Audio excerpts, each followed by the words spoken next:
Hi again, everybody. Welcome into UnAnchored Boston. Here we are at the midpoint of the month of May, and both Boston teams, as of this taping, are still alive. We got a lot to talk about. Bob Lobel with Mike Lynch, and as always, we're brought to you by Cold Springs RV, your destination for all things camping. And where? We're in New Hampshire, of course, in the great George Gray, the big wheel at George Gray's Lexington Toyota, 409 Mass Ave in Lexington. Robert, lots to talk about. Where do you want to start this whole thing off? I would just go right back to Tuesday night when the Bruins were fighting for their life to stay in the playoffs of Florida, and then the Red Sox were behind, and then made a comeback for the first time all year, and then Caitlin Clark is on ESPN2 with their opening game of her season. It's just, and then the NFL schedule's coming down, so it was like almost too much to handle. And then you got to talk about the PGA coming up. I'm just saying it was just an overload. Yeah. And I'm just saying I don't usually get overloaded, but I was overloaded last night. Yeah, it's that time of year. And once again, the National Hockey League does not distinguish itself with replays, which let's start with the Bruins loss and with Charlie Coyle and Swayman getting cross-checked in the crease and the goal scored by Florida. I don't know what the replay officials at headquarters in Toronto are looking at, but pretty much the whole country and internationally saw the same thing, that there was goalie interference. And it seems to me like the National Hockey League does not want to embarrass on-ice officials.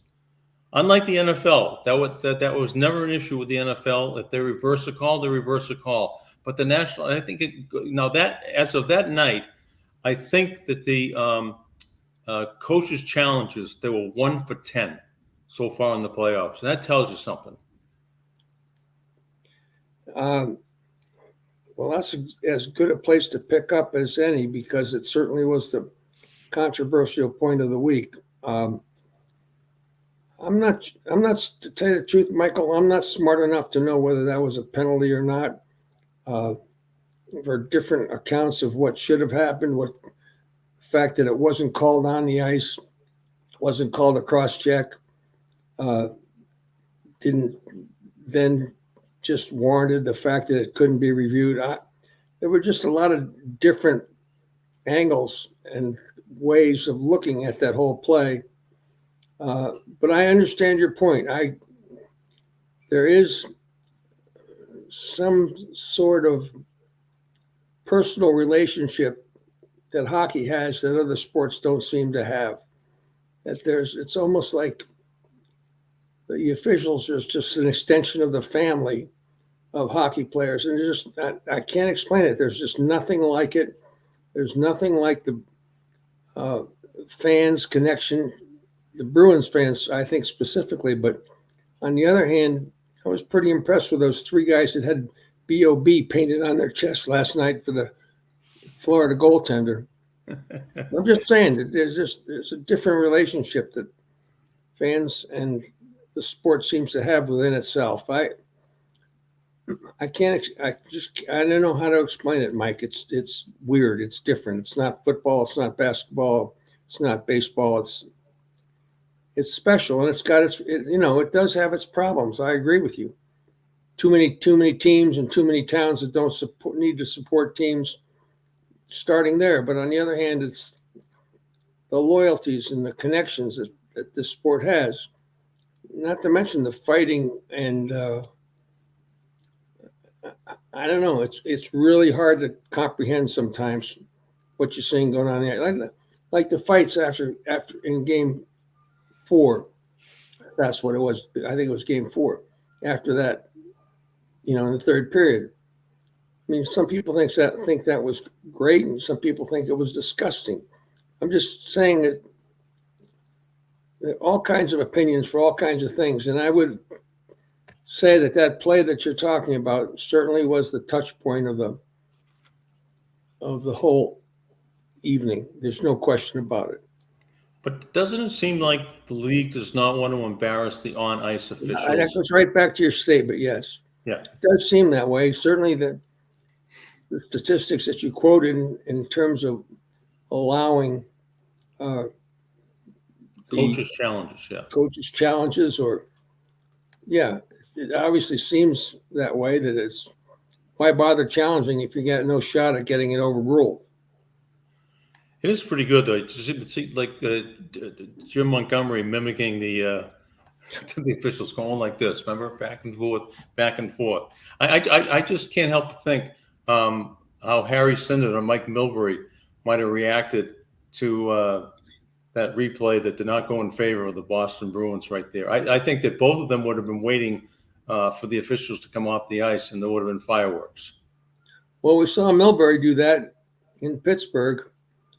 It was just another night at the office, Dennis, with a Boston College priest standing right there and him dropping F-bombs right at the Dennis Morrell, the official, in his locker room. Just another night at the office, Dennis. Or you fat pig, have another donut, you fat pig, from Don Koharski, Jim Schoenfeld and Don Koharski.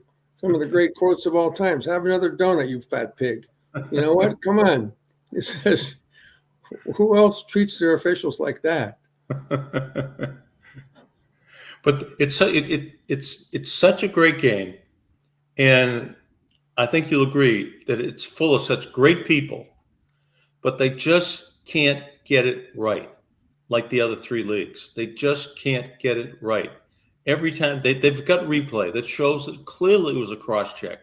Then you pull up Rule 63 or Rule 69, I can't remember which one it is, that talks about if a offensive player knocks a player into the goalie so he can't properly do his job and compete, then it's crystal clear in black and white. Why can't they get it right? That's what I want to know. Well, they did say that they didn't think that Swayman. This is another thing about their inability to get it right. Saying that Swayman would not have been in a position to make the save anyway. I mean, how do they know that? I mean, they kind of take it another step beyond proof. It's like it moves into the assumption realm and say Swayman could not have made the save anyway, so therefore it wasn't interference. Well, it just doesn't seem like a reasonable way to decide whether it should be overturned or not.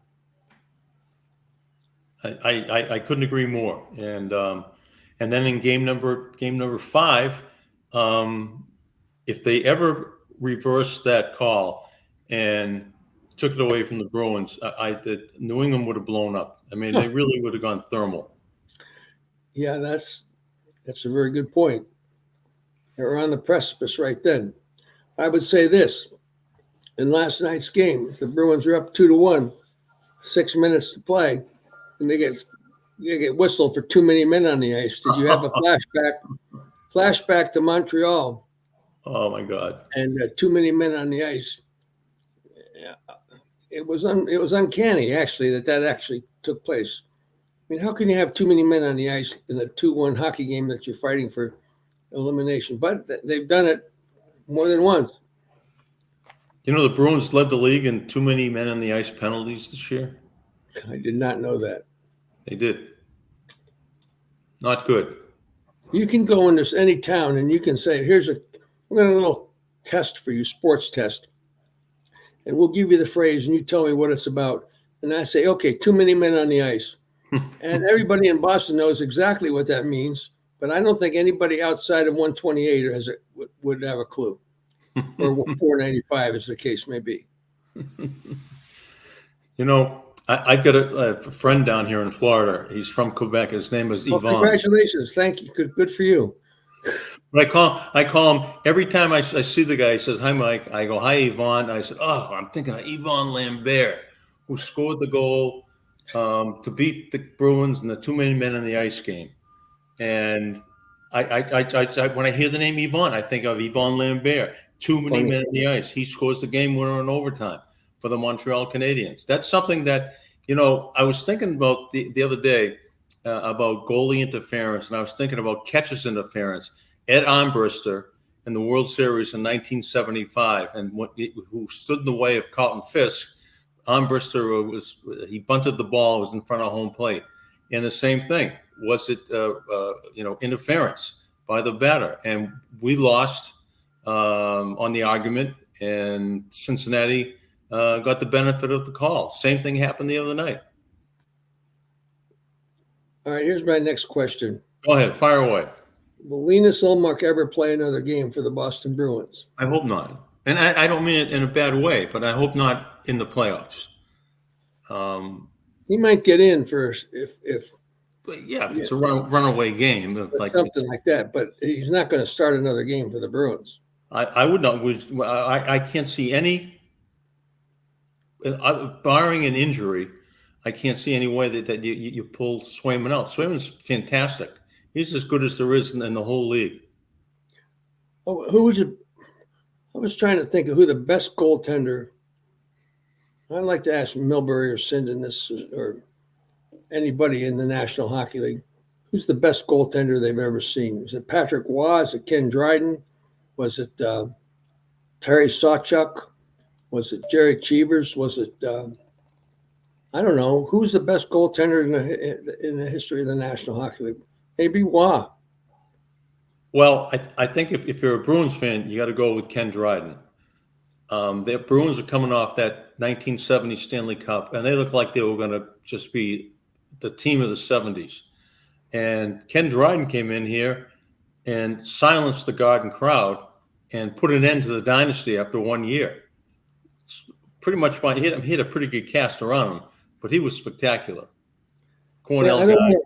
I don't want to leave out Tim Thomas either, because for 3 weeks he was the best goaltender on the planet. Yeah. But you never heard from him after that. True. He was gone. He was, he was out with Aaron Rodgers in some mud hut somewhere. He would have been a good companion for Bill Walton if he and Walton were in town at the same time. They would have been terrific. Yeah, I mean, he was for 3 weeks. He was about as good as anybody's ever been in any sport in this town. He was the man. And I know Swayman's played a lot like that. Swayman has definitely risen to the occasion. I mean, none of it's his fault, but it's just fascinating. So I don't know. I mean, and you take a look at the Celtics. I don't think they were ever in danger of losing that game. The last game they played. Did you think that? No, never. In fact, I get a kick out of Shaughnessy calling their opponents tomato cans, like the AFC East used to be with the Patriots. And, with Philadelphia and Milwaukee silenced and eliminated, the path is clear to go to the finals. And it's just a matter of who's going to be waiting for them. Mike Gorman last week thought the Minnesota Timberwolves will be waiting for them. Well, I don't know. Denver's came back to tie that series. Yeah, I know. I'm just repeating what Mike Gorman said. Right. What are you running down, Bob? You're taking notes on the side? No, I'm just doodling. That's what I do for. You doodle? I doodle. I was kind of taking notes. It looks really stupid. I just had a bunch of notes and, trying to prepare for our show, just show prep, stuff like that. Okay. Celtics, Bruins, Red Sox. We didn't talk about the roast anymore, but I'll tell you what, 1 week after the roast, and I know you don't want to talk about it, but. No, I do. The Aaron Hernandez stuff has really gotten to me. Yeah, go ahead. I want to hear more. There was a CNN special last Sunday night about how it happened, how it actually happened. And it was about Aaron Hernandez and how he, committed murder, committed suicide. Everything that was Aaron Hernandez was about this special on CNN. And it was 1 week after the roast. And I thought that was an amazing coincidence that many of the off-color jokes, and, there's one thing about being off-color jokes, and there's another thing about being over the top and, unmentionable. I mean, I just can't believe they brought in Aaron Hernandez and made a joke out of his tragic life and the life that he took with Owen Lloyd. These are just, that to me was the over the top. The other stuff we can all live with. We all heard it. It was unusual on television to actually see it. A lot of F-bombs, way too many, but everybody thought it was really cool to be able to say the F word on television. That's everything. That's really cool. I'm really cool. I can swear on television. Big deal. It reminds me of our business on talk radio when it was ruled years ago that you could use the word "suck" on radio. This really sucks, or the team sucks, and everybody used to use it all the time. I mean, everybody's educated. Don't we have a better? I sound like an old man here, but we have to be careful. Well, what's the point? I agree. I thought that the woman, what was her name, Nikki Glazer. Yeah, she was vulgar. She was dirty and she was vulgar. I mean, stick.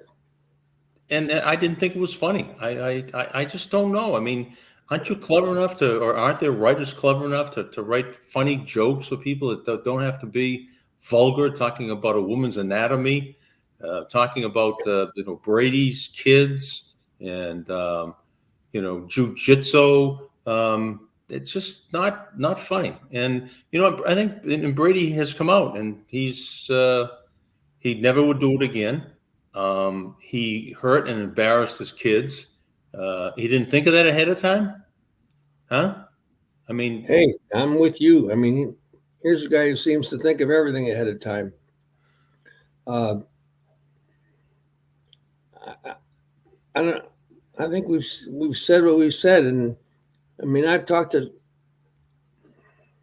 people of all ages about it, and most people thought it was really over the top, and they've never ever seen anything like that on television or even come close.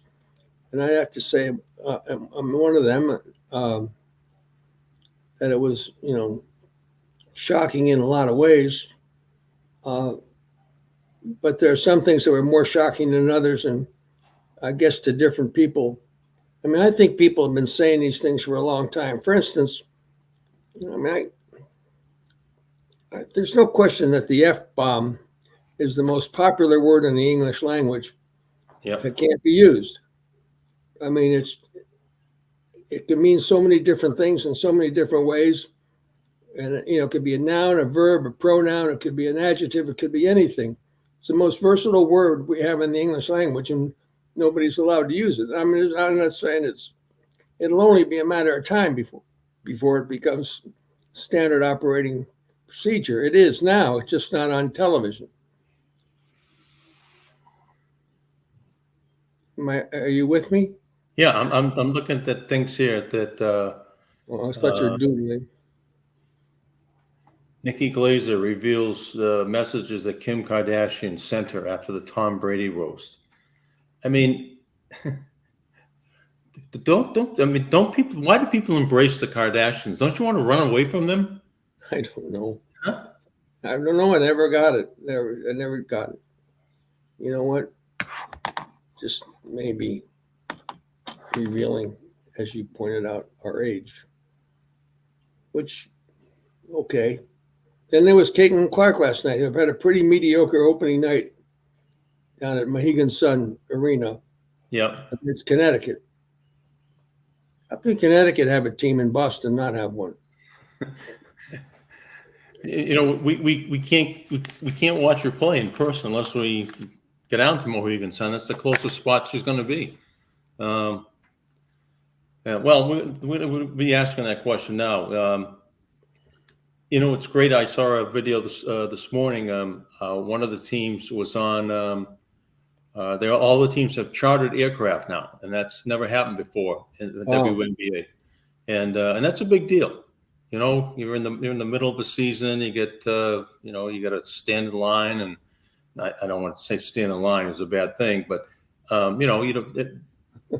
college teams. So they're actually a step back from what they were doing when they were in college. When they were in college, they were on chartered flights. But now that they're a pro, they're on commercial aircraft, but they don't have to worry about that anymore. So, which is a good thing. Yeah, I mean, I think there's a fair amount of jealousy around the league about Caitlin Clark, There's no question. There's no question there is. and if they stop and realize what she's able to do, I don't know if you've seen the promo about her in the WNBA.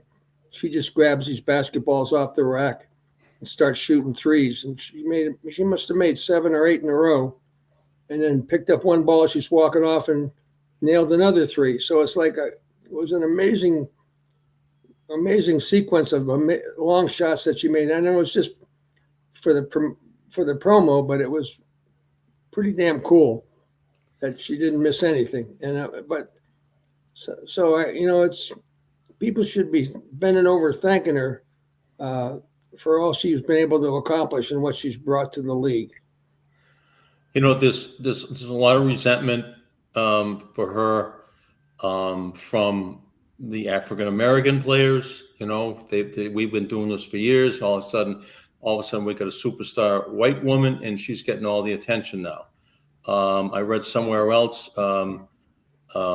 there are other factions that are a little bit resentful. The bottom line, though, is that they're getting more visibility because every place she goes, it's sold out. Every place they go is on television or streamed live. I mean, every one of her games is going to be streamed live. No other team can say that, and it's because of her. It's because of her, and then they should be thanking her. Let me jump back to the Bruins for a second, and Swayman and Ullmark. I guess they got to trade Ullmark in the off season, right? They can't keep two. Yeah. If they can get something worthwhile for him, I mean, I think you can. You better your team. You get a strong player in a trade, and it's not that difficult to pick up a backup goaltender. Do you like the little thing the two of them do when they win a game? They come out. I don't know. I know it's right. Put the arms up and smash each other's bellies together or something. I don't know, Mike. I don't get it. Well, right. I mean, we don't do it on our show here because you're there and I'm here, so it's hard to do. Yeah. What would you do? Would you do a chest bump with me? Yeah, I suppose I would. I don't want neither one of us to try to hurt the other one. I don't think we got too many hits left in us. Speaking of hits, Brad Marchand, can we all agree that the reason he's been out is because he's got and I don't know for a fact, but I'm pretty close, concussion? Well, it sure looked like it when he got up. Yeah, it was boom, he went right back down to his knees. Yeah. And and all you have to do is hit somebody in the jaw, and not even that hard. You hit him in the right spot, and you can get a concussion from it. And that's. Why are they just not interested in identifying the fact that a hockey player has a concussion as opposed to the National Football League? I don't know why they can't say he's in concussion. Austin Matthews is out 4 games for Toronto or whatever he was. Yeah. And, what else could it have been? Does it give a competitive advantage to the opponent by letting them know what's going on? I suppose if you know somebody's got a concussion in that league, when you get on the ice, yeah, everything else is off. For all the friendships, everything else is off. But the minute you get off the ice, you're back on. You don't read a whole lot about guys getting into fights in the bars with the opposing team.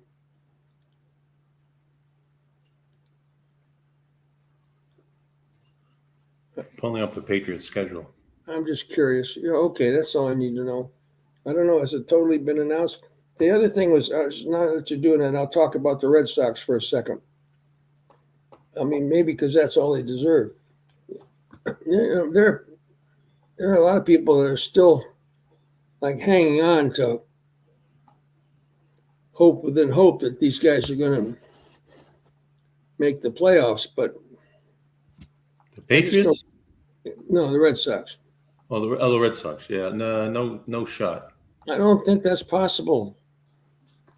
I mean, I don't know about you, but it seems like there's a lot of empty seats at Fenway Park. But Yeah, you're absolutely right. I mean, I don't even, to be honest with you, I look at the headline, I take a quick peek at the box score, and I'm on to the Bruins, and I'm on to the Celtics, and I'm on to the Patriots. I'm on to their schedule. yeah, I'm right. just not. I'm not interested. I hate to say it, but I'm right now. I'm just not interested. Well, I think you reflect the idea of a lot of people. There are those who would never come to that conclusion because they're just such diehard fans, and I get it. I guess I just sometimes don't understand the blind loyalty. Do you know what the over under of the Patriots is? Um, I know they're picked for last in their division, but what is it?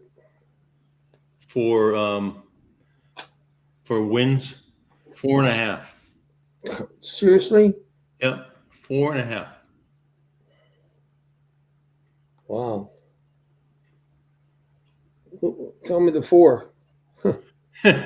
Well, I'm trying to look up the schedule right now so I can give it to you. I don't think they're all out. I think you gotta, aren't they? We get a leak. But we get a leak. Okay. You have a leak, or you have to take a leak. Or I have to take a leak? Is that what you're I saying? don't know. Come on, it's dangerously close to the roast. Yeah. So, well, there's only 3 games that have come out. The Jacksonville is in London, and there's a Thursday night game at the Jets, and I don't know. But the schedule release to me is more intriguing than the Red Sox. Should I do a Cold Springs RV? Why don't you do it? Yeah, why don't you do it right now? I'll think of a good question for you too. Oh, good. Well, I was good. And then I'll just turn it around on you. So that'll be the same. So make it a really good question. So campers, it's mayhem all month at Cold Springs RV. For the first time in their history, their campers kickoff event will be all month long. So you're halfway there. They call it mayhem. Half mayhem, all mayhem. Get to Cold Springs RV in May with every 2024 model, and it's price to move, even with you in it. They even have a handful of 2023 models available up to 50% off. At 50% off, almost half, 50% off. Go visit Cold Springs RV, Route 114 in Ware, New Hampshire. Yes, Where? that is west of Goffstown and north of Tingsboro. Tell them Lobel and Lynch sent you. Online, coldspringsrv.com. Half mayhem, all now. Okay, Mike. All right. Of all the roasters in the Tom Brady roast, who would Bob Lobel like to ride in the Lobel Lynchy cruiser to ride cross country with and have a conversation with? I'll take Belichick. I guess Belichick. I'll just take Bledsoe. He was the star of the roast. Why not? I was pretty good. Nicky Glacier. Well, don't go there. I guess I'll take Bledsoe. Well, can I get back to you on this? No. You have to let me know now. Okay, I'll let you know now. Then I'll go with Bledsoe. Because I think he'd buy gas. I think he'd buy. I think he's good enough guy to be offered to pay for half of the gas. The rest of them wouldn't pay a dime. Okay, now your turn. Bledsoe? That's who you want? Yeah. I would probably take. I'd take Randy Moss. Yeah, pretty good. He's kind of funny. I mean, Belichick, we've picked him before. We had Belichick and Parcells, et cetera, et cetera. So I'm gonna go with Randy Moss. I think Um, All right. he's the guy that didn't get enough airtime in the dynasty and didn't get enough. Probably had just the right amount of time on the roast. But he's pretty good. What did he say? You couldn't have cheated while I was there, or something like that. Yeah, right. But yeah, that's who I'm going to take. Well, all right, good pick. Let me bring in. We got Siri and Alexa. I want to ask Keelan. Keelan, can you come and join the show? I want to ask you as a member of the younger generation. See if Keelan watched the. There's Hello. Keelan. Hi, Keelan. How are you Keelan, guys? did you watch any of the Tom Brady roast? I didn't watch the full thing. I've seen a couple clips of it and I've heard a lot of people talk about it, but I have not watched it and I don't really have plans to watch it anymore. After the clips you've seen? I just heard it was very vulgar and I don't really like roasts in the first place. It makes me feel bad for the people, so yeah. But So I heard a lot about it. It's definitely been very talked about. Kind No, of the Well, this is a no, roast you've never seen before. What'd you say? You've never seen a roast like this before. I'm sure I haven't. I don't think I've ever seen any roast before. It just seems I feel like I'd feel bad for whoever's getting roasted. Well, there used to be a time when it wasn't like this. I mean, there used to be a time when, celebrities would get roasted, but it would be all in good fun and really funny. Yeah. But I guess they ran out of funny jokes, and so they've gone into another level. Yeah. What about your friends, Keelan, or your husband's friends? Any of them talk about it? Any of them like it? Any of them think any of those people were funny? I actually heard a lot of people saying that they liked the woman comedian. I forget her name, Nikki Glaser. Yeah. I heard a lot of good things that people thought that she was the funniest one there, but I haven't watched it, so I don't know. People were surprised with how long it was. Is another thing I heard. It was a little over 3 hours or something. Yeah. Right. That is a long time. Now that you mentioned that, maybe I will take Nikki Glaser on that trip. I saw a clip of her. I forget who was interviewing her, but it was the jokes that she didn't take to the roast, but there were ones that she had written down. I thought they were kind of funny. I don't know if you guys saw those ones. Yeah, I did see them. I think it was on Howard Stern. Yeah, that was the one. Yeah, but she's funny, and she could, she had a funny, like Tom, amazing. You had 7 rings. Well, now 8 that Giselle gave one back. That was funny. Yeah. But she had some other stuff, where they were really raunchy and vulgar. They were XXX rated, some of her comments, and she didn't need to do that. I don't know. Maybe I sound like a prude. No, because that's what everyone's saying too, especially just all the swearing that was a little unnecessary is the biggest thing I've heard about it. Good. Oh, All right. Anything else for Keelan, Bob? No, I'm really fascinated by their response, but I would have expected nothing else. It's good. Well, thanks for having me on. All right, Keelan. Thank you. See you later. Bye. All right. Bye-bye. My pleasure. Yeah, so we're getting the younger generation's input and their thoughts, and I'm glad that Keelan and her friends found it offensive and vulgar, and she's not going to watch any more other than the clips that were released. Well, me neither. I've seen enough. It was fine. I got it. You know That's what? what We'll people see say how he about does as a Fox broadcaster. I mean, What's it's that? interesting how Brady will do it as a Fox broadcaster because they mentioned his first game will be Dallas and Cleveland. Yeah. It's a 4:00 game, 4:30 or 4:00 game alone. It's not being opposed by any other AFC game, so he'll have the whole country to himself on that opening day. But I think he'll surprise some people. I would have rather have seen Belichick in that role, but Brady, he does manage to surprise some people. I think he surprised a lot of people with a roast. To tell you the truth, Mike, I know a lot of people were disappointed in him in the way he came over in the roast. The fact that he, allowed all that stuff about his wife and kids and all that jiu-jitsu instructor and blah blah blah, and wouldn't allow the craft stuff. Yeah, I thought the craft stuff. Well, there could have been a lot of funny jokes made about that. And I think so too. That's why that could have been funnier Yeah. in a lot of ways and not so personal. But Brady said no to Kraft, but a yes to everything else. Yeah. Don't talk about that. But Brady wants to be an owner in the National Football League, and he needs, why do you think he went to Kraft's wedding? Why is he, telling Kevin Hart to lay off Kraft? Because he wants to be, Kraft support as an owner in the National Football League at some point.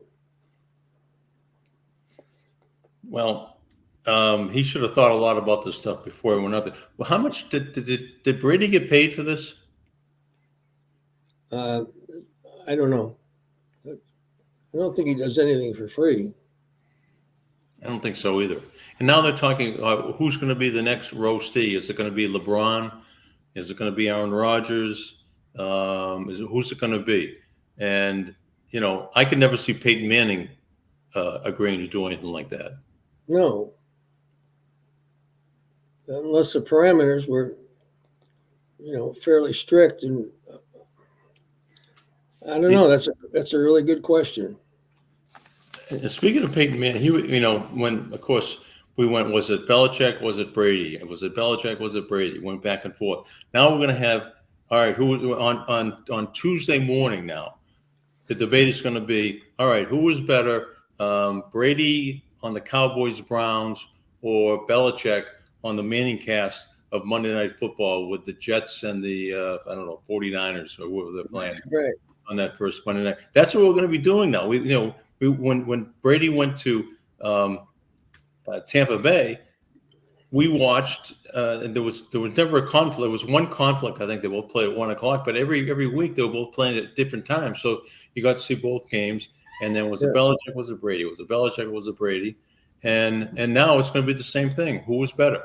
The only problem is you got to stay up Monday night till midnight or 11:30 to watch Belichick.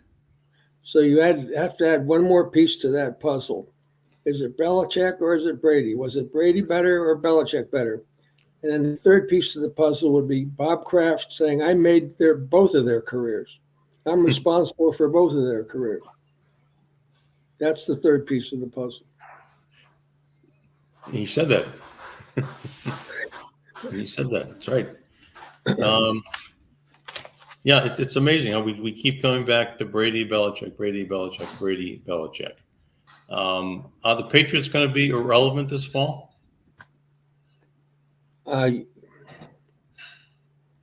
think so. I think they're definitely picked for last in the division.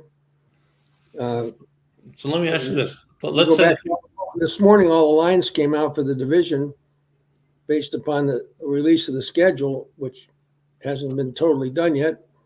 But Patriots are dead last in the AFC East.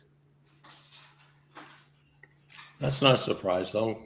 Right? No, it's not. I mean, you got Buffalo first, Miami. Jets, Miami, and New England. No, they're not just slightly last. But when you're saying over and under is 4.5, what does that tell you? Not good. Not good. Let me ask you this. Let's just say the Patriots' opening game with Tennessee is on CBS at 4:00. Are you going to watch that, or are you going to watch the Cowboys and the Browns on Fox? Wow, that's a good question. Exclusively, no. Neither one of them, I don't think exclusively. I guess I'd go back and forth and see how, get a sample of how Brady's doing. And I mean, the Cowboys and Browns, it's a pretty compelling game, certainly from somebody from Ohio. So it's compelling for you because you're from Ohio. The rest of us are not. Oh, really? So it's I not thought compelling. Ohio it spreads all the way across the country. They just decided to break it up for voting situations. Okay, so what are you saying? I guess I'd probably watch the Patriots. I suppose you have to. If you know you're here, you really got to pay attention to the locals. I would, what's the hard thing? Well, with the visually, you can record the Patriots and buzz through with the DVR. But you're watching the Cowboys Browns game, not so much for what's happening on the field, but for the spoken word that is happening during that game. And you're going to have to watch the whole thing because you don't know what Tom Brady's going to come up with. I've already seen a promo. Michael Strahan had him on. And he was talking about the Cowboys, a team he used to try to beat, and America's team. Well, they used to be America's team before we became America's team. And, yeah. So there you go. I don't know. We'll see. I think he'll be all right. I do think he'll be all right. I don't know what you thought about Tony Romo. A lot of people don't like Romo. I think he's pretty darn good. I love him. I think he's excellent. Yeah. I think is just so over the hill is Troy Aikman. He does nothing for me. He doesn't tell me anything that I can't see for myself. He repeats everything Joe Buck says. I think it is absolutely awful. And let me ask you this. What do you think about CBS pregame show dumping Boomer Esiason and Phil Simmons? Huh? You know what? I don't know what their numbers were like. I don't know. There was always some tension on the set. It felt between Esiason and whatever his name was. James Brown? Phil Sims? No, Chris Sims, right? Phil Sims. Phil Sims. Right. So anyway, I just don't know. I don't know what their numbers are like. I don't know what. That's kind of inside. I mean, poor Sims. He got dumped from Nance, and he got dumped from the show. I know. But they got paid pretty good money, so I wouldn't be. It's. Yeah. Hey, let me tell you about our good friend George Gray. Yeah, do that. If you're thinking about a new vehicle, go where Lobel and Lynch go. Go see our friend George Gray at George Gray's Lexington Toyota. We've been customers for years because we know the big wheel, George Gray, will treat you right. They're a family-owned and operated dealership that we trust and you can trust as well. Go see the big wheel himself, the great George Gray, at George Gray's Lexington Toyota, 409 Mass Ave in Lexington. George is a big sports fan. If you go in there, you can talk about cars for about 10 seconds, and then for about 15 minutes, he'll talk to you about the Patriots. He'll talk to you about the Bruins. He'll talk to you about instant replay in the National Hockey League. It's a friendly place to go in and buy a car and get your car serviced. I do both, and you have done both as well, Bob. I know. I've been there many times, and I will continue to go there many times. I'm just looking for the schedules of the Patriots are playing at Wembley Stadium against the Jaguars on October 20th, 9 o'clock in the morning. I don't know what else is. Do you want to go? I've been there. So you've been to Wembley, really? Well, yeah, I saw the Patriots. Can't remember who they played, but I saw them go over. I did go over there. Oh, my daughter was there a couple of weeks ago. She went over to watch a couple of her friends and in-laws run in the London Marathon. Oh, cool! Yeah, had a great time. Is that the daughter that's the royalty? Is expert in the royalty? Yes, that's Kelly. Yeah, she went and visited all the royal sites. And, that's pretty cool. Yeah, she liked it.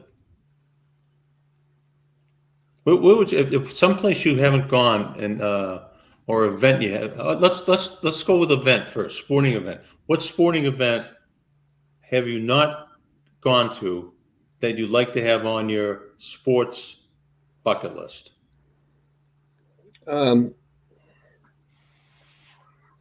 Well, that's a good question, man. I was thinking that my immediate event was running of the Bulls, but that's the first thing that came to mind.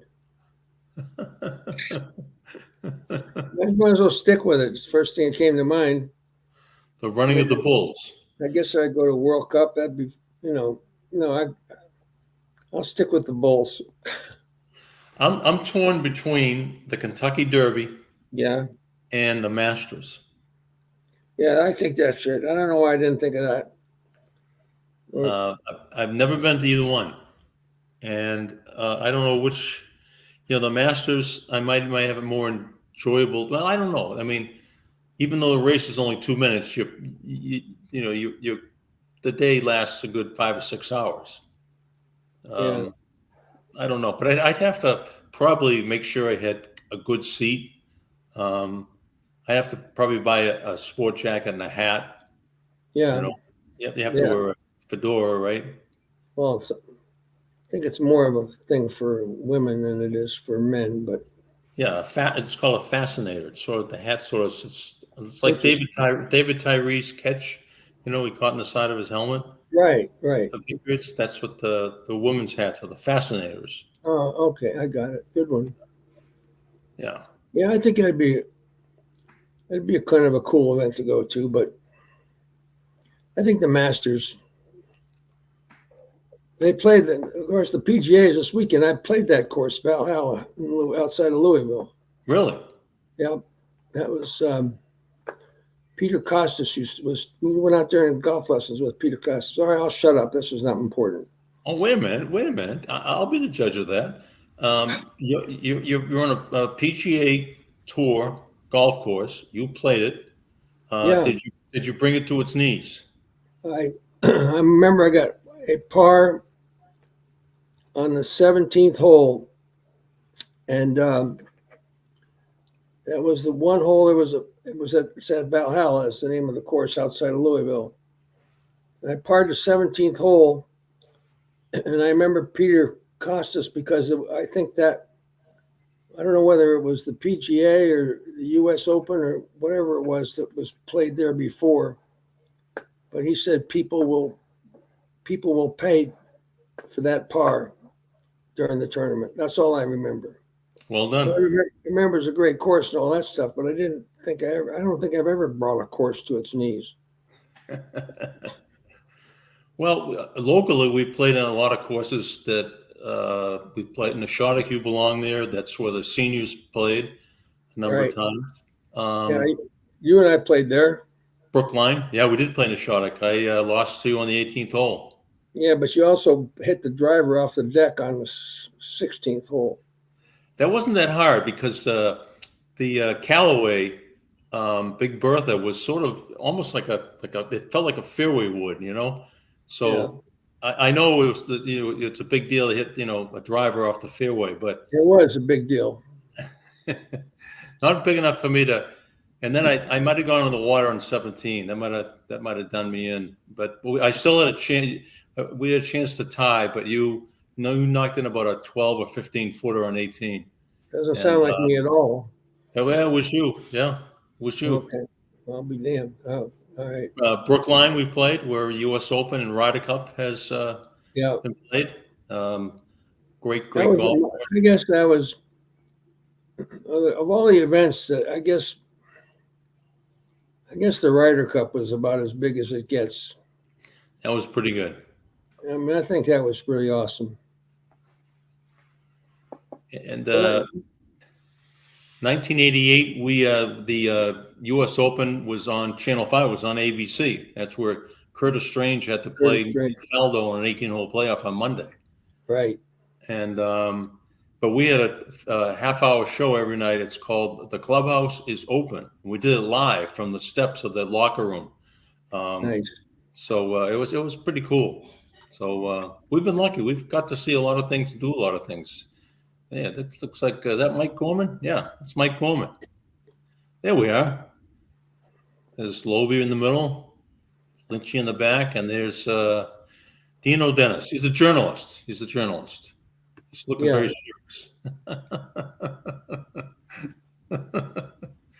Why won't he come on with us?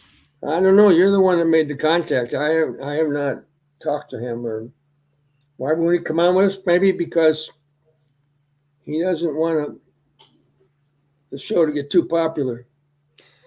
I don't blame them, really. For coming on?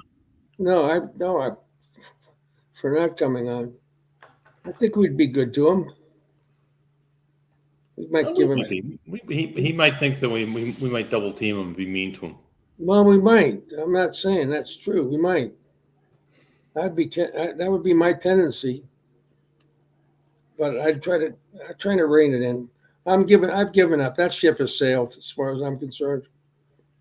Okay, but, so we're not gonna ask him to come on. I don't know if he calls up and says he wants to come on, maybe we'll reconsider it. Okay. All right. Good job today. All right. Thanks, folks. PGA coming up, and Celtics, Bruins, Red Sox, Patriots schedule, you name it. We will continue this next week, and we'll be by. Are the Bruins playing this time next week? What's that? Are the Bruins going to be playing this time next week? Yeah, they might be. They might come all the way back and win this thing, just like the Panthers did to them last year. All right, that's it, folks. Make sure you check us out at unanchoredboston.com.